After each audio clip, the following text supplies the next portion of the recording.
तो hello everyone, जैसे कि मैंने आपको बताया था कि हमारा 8.1 का क्वेश्चन नंबर 10 तक हो गया था और क्वेश्चन नंबर 11 मैंने बताया था कि ट्रू और फॉल्स है, जो कि मैं आज इसको कराने जा रहा हूँ। ठीक है, तो बिना टाइम वेस्ट करते हुए अपने ट्रू और फॉल्स पे चलते हैं। ठीक है, कह रहा कि state whether the following are true और फॉल्स, जस्टिफाई योर आंसर। मतलब बताना है कि इनमें से कौन सा ट्रू है और कौन सा फॉल्स है, और ट्रू है तो क्यों है और फॉल्स है तो क्यों फॉल्स है। ठीक है, जस्टिफाई करना है अपने आंसर। देखिए, सबसे पहला क्वेश्चन कह रहा है कि the value of tan a, क्या बोल रहा है, the value of tan a is always less than 1। क्या ये ट्रू है या फॉल्स है? आप अपने क्या कहते हैं उसको, ट्रिग्नोमेट्रिक चार्ट को जब देखेंगे तो tan थीटा का जो वैल्यू होता है 0 degree, tan 30 degree, tan 45 degree, tan 60 degree, tan 90 degree, तो जब आप उसको सॉल्व करेंगे तो पता चलता है कि उसमें से कोई एक वैल्यू जो होता है वो जो कोई एक वैल्यू होता है वो 1 से बड़ा होता है, यानी कि 1 पॉइंट समथिंग होता है। इसका मतलब हमारा ये स्टेटमेंट फॉल्स है। क्या है ये स्टेटमेंट? फॉल्स है। The value of tan a is always less than 1। ये कह रहा है कि tan a की जगह पे अगर हम 0 डिग्री लें, 30 डिग्री लें, 60 डिग्री लें, 45 डिग्री ले, 60 डिग्री ले, 90 डिग्री ले, तो उसमें से एक चीज निकल के आता है कि tan 60 या tan 90 पे हमारा क्या होता है, वैल्यू 1 से ज्यादा होता है। ठीक है, क्या होता है, 1 से ज्यादा होता है। और इस क्वेश्चन में कह रहा है कि 1 से हमेशा कम होता है tan a का वैल्यू। तो ये क्या है, हमारा फॉल्स है। क्या है? फॉल्स। ठीक है, ये क्या है? फॉल्स। क्या है? फॉल्स।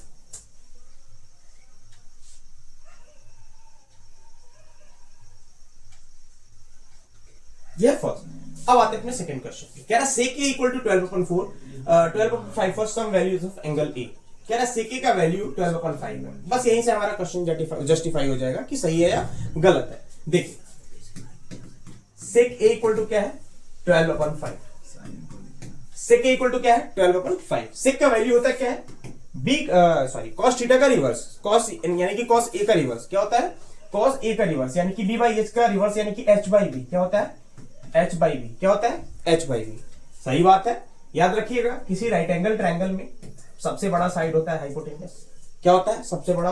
हाइपोटेन्यूस। बेस और परपेंडिकुलर, ये कभी बड़े भी हो सकते हैं, छोटे भी हो सकते हैं, बराबर भी हो सकते हैं। ठीक है, मतलब ये एक दूसरे से बड़े भी हो सकते हैं, एक दूसरे से छोटे भी हो सकते हैं। ठीक है, लेकिन हमेशा तीसरा साइड यानी कि हाइपोटेन्यूस बड़ा साइड होता है। तीसरा साइड हमेशा क्या होता है, यानी बड़ा साइड। हाइपोटेन्यूस जो होता है वो ग्रेटर देन होता है p प्लस b।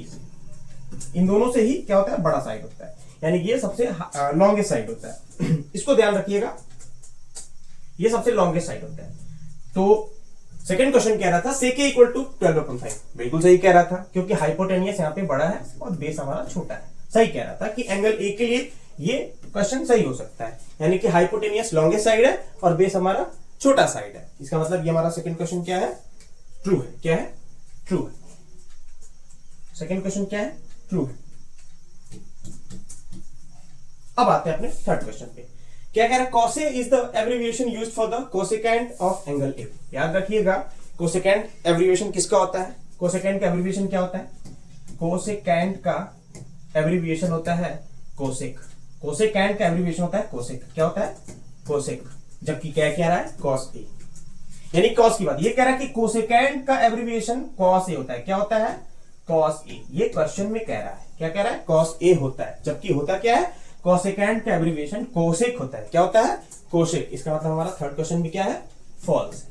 क्या है, फॉल्स। ठीक है, अब आइए अपने फोर्थ नंबर क्वेश्चन। कह रहा है cot A is the product of cot and A। इसके कहने का मतलब है कि cot A जो है cot और A का मल्टीप्लाई है, प्रोडक्ट है, जबकि ऐसा नहीं है। ये A नहीं होने से मतलब ये cot का कोई अस्तित्व नहीं रहेगा। क्या होगा, यहाँ पे cot का कोई अस्तित्व नहीं रहेगा। इसका मतलब cot और A का कोई प्रोडक्ट नहीं है। cot इंटू A का कोई प्रोडक्ट नहीं है।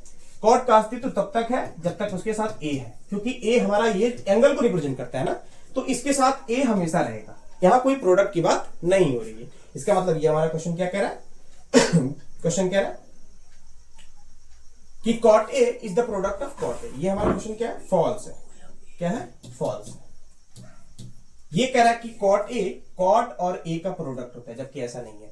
cot के साथ A हमेशा रहता है। क्यों? क्योंकि वो एंगल को ही प्रेजेंट करता है। cot बिना A का कोई अस्तित्व में नहीं रहने वाला है। ठीक है, तो ये क्वेश्चन भी फॉल्स है।